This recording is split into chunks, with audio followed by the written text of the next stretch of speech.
첫 두 개는 롤모델 연구 두 개 발표하고, 그 다음에 제가 조금 생각하고 있는 부분 하나 더 발표하겠습니다. 첫 번째 롤모델은 제가 포스테리어 델토이드 측정 방식을 가져오게 된 배경 논문이고, 이것들을 EMG 테스트를 통해서 근활성도를 받았던 논문입니다.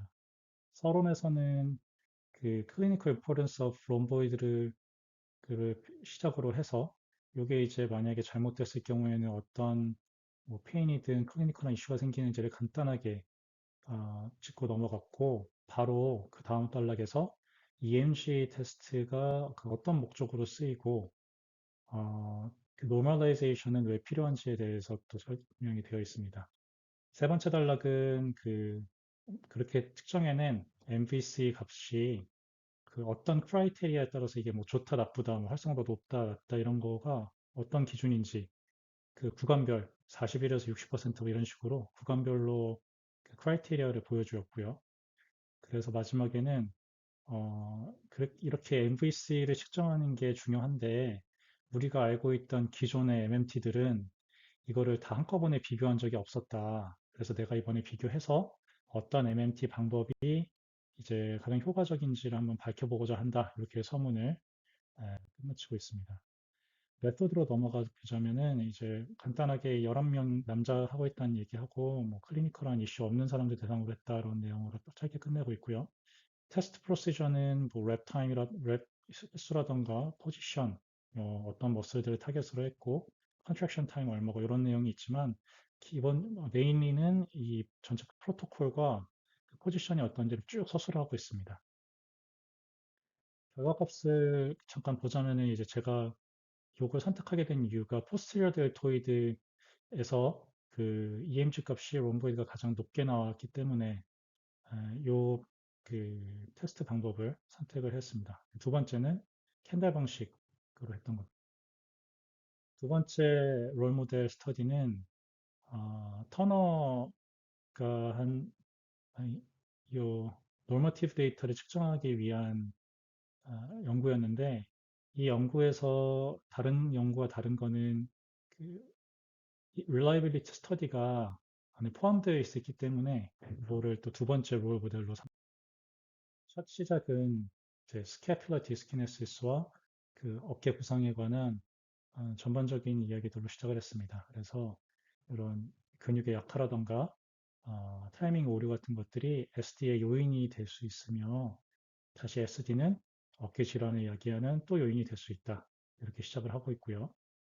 그 다음에 그 스캐플라 키네믹스를 그러면 그렇게 만드는 원인이 또 뭔지를 이제 봤을 때 관련 스캐플라 머슬들의 그 임밸런스 등이 문제가 돼 있는 것으로 기존 연구들에서 보고 있으며 그렇기 때문에 그 연구들 속에서는 숄더 리헵에 있어서 스캐플라 키네매틱스를 개선하고 또 이 숄더 주변의 근육을 강화하는 운동이 필요함을 얘기를 하고 있다. 그래서 기존 연구가 이렇게 진행되고 있다고 얘기를 하고 있습니다.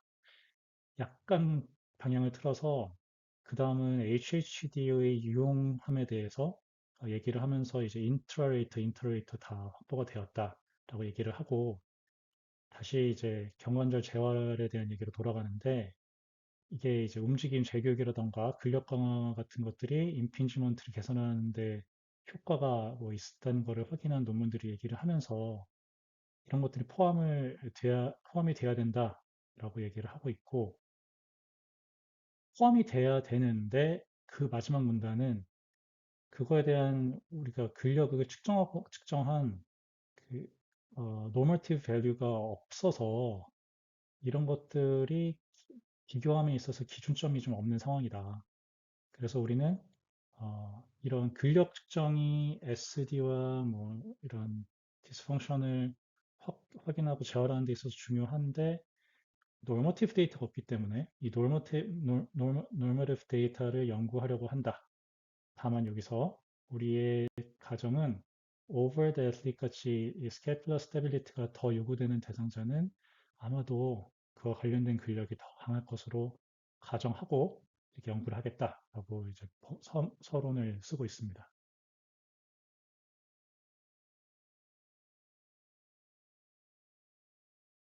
대상자는 총 172명이었고요. 다만 이 172명은 이 normative 데이터를 하기 위한 172명이었지 reliability study에서는 아니었습니다. 세 그룹으로 나눴고 그 overhead activity가 양측성인지 일측성인지 아니면 안 했는지 이런 거. 그다음에 그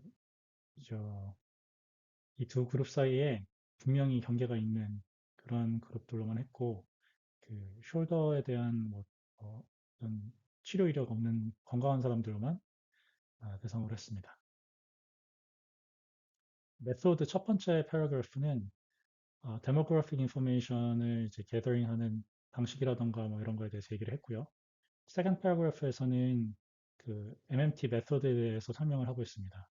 그리고 설명을 하면서 이게 그 근육이 하나만 쓰이는 게 아니기 때문에 타겟 근육만 이게 바이애스가 좀 존재할 수 아, 있다 이런 얘기를 하면서 기존의 롬보이드 MMT에 대해서 간단하게 소개를 하고 있습니다. 세 번째 패러그래프에서는 아, 그, 요 테스트 방법들에 대한 자세한 설명이 나와 있고요.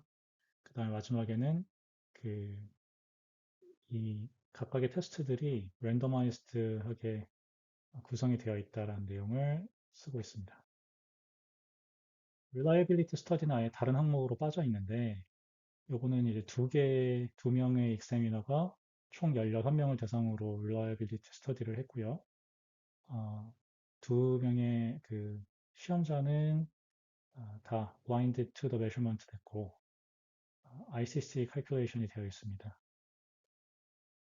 그래서 보면 ICC는 이제 레이터 길이가 두 번째 레이터가 조금 떨어지는 걸로 나와 있는데 큰 차이는 없습니다. 제가 고민하고 있는 부분이 좀 있어서 발표를 좀 하겠습니다. 본 연구는 2015년에 했던 연구이고 마찬가지로 롬보이드에 대한 건데 테스트 방법 중에 하나가 테스트 방법이 여러 가지가 있는데 그 중에 하나가 프론 T입니다. 앞선 스미스 연구에서는 엘보 플렉스 상태에서 했고 지금 캐스텔라인 같은 경우에는 사진과, 사진과 같이 썸스업 상태로 ER 시켜놓고 측정을 했습니다. 가장 MBS 제일 높았던 거는 보통 우리가 전각은 테스트에서 쓰이는 시릿 그 플렉션 135도 플렉션 상태에서 그 롬보이드가 가장 높게 나왔습니다. SA도 높게 나오고 롬보이드도 높게 나오고 그리고 이제 프론티 썸스업 같은 경우에는 밸류 자체는 낮지만 통계적으로는 큰 차이가 없다고 하고 있습니다. 그리고 우리가 스미스 방식 같은 경우에는 어, 지금 59.0으로 좀 낮게 나오고 있는 형편입니다. 이 브래켓 안에 든 숫자는 그 피크를 찍은 사람의 그 전체 팔테스판 중에 몇 명인지 숫자고요. 지금 보면은 가장 피크 찍은 사람이 많은 테스트는 프론티 thumbsup이었습니다. 제가 이 카스텔라인의 프론티를 안 하고 그 스미트 방식을 선택했던 이유는 스미스 연구에서는 그 P 값이 0.05 이하로 나왔습니다.